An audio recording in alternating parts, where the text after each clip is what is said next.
भोसरी पिंपरीतील आघाडीतील बंड झाले थंड. चिंचवडमध्ये युतीचं ते होणार का? ठाकरे शिवसेनेच्या लांडगे चाबुकस्वारांची माघार. काटे भोईरांकडे आता लक्ष.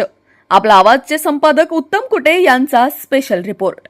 विधानसभा निवडणुकीतील अर्ज माघारीचा शेवटचा दिवस असल्याने बंड थंड करण्याचे निकराचे प्रयत्न युती व आघाडीने सुरू केलेत. त्यासाठी भाजपचे राज्यातील सर्वोच्च नेते आणि राज्याचे उपमुख्यमंत्री देवेंद्र फडणवीस पुण्यात कालपासून तळ ठोकून आहेत.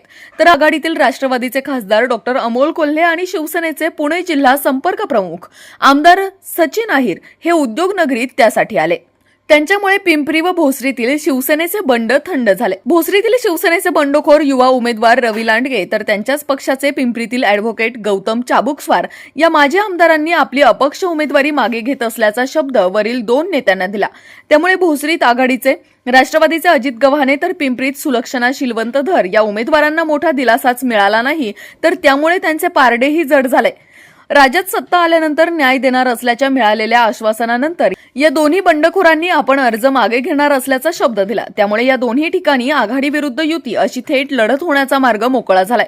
त्यातून आघाडीची मतविभागणी टळल्याने त्याचा त्यांच्याच उमेदवारांना तेथे फायदा होणार आहे. उद्धव ठाकरे सरकार खाली खेचणाऱ्यांना सत्तेतून पायउतार करण्याकरिता हे पाऊल उचलले असल्याचे अहिर म्हणाले. त्याकरिता त्यांनी चाबुकस्वारांचे थेट शिवसेना नेते संजय राऊत यांच्याशी बोलणे करून दिले. आघाडी धर्मपाळीत राज्यातील तिन्ही जागा निवडून आणू असा दावाही त्यांनी केला. त्यावेळी आघाडीचे तिन्ही उमेदवार गव्हाणे, धर, चिंचवडचे राहुल कलाटे हजर होते. शहरातील आघाडीचे बंड शमल्याने आता लक्ष युतीतील चिंचवडचे बंड असेच थंड होते का याकडे लागलाय.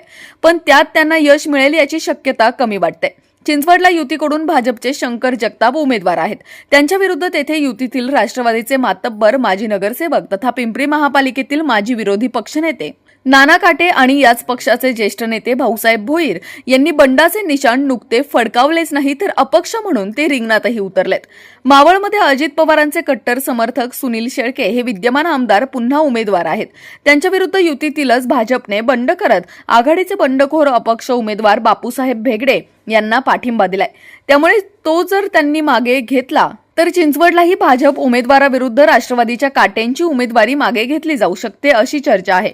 दुसरीकडे भोईर मात्र लढण्यावर ठाम आहेत. त्यामुळे चिंचवडचे युतीतील बंड थंड होण्याची चिन्हे नाहीत. ते शमेल असे तुम्हाला वाटते का?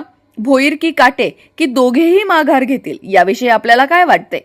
याविषयीच्या आपल्या प्रतिक्रिया तुम्ही आम्हाला कमेंट बॉक्समध्ये कळवा.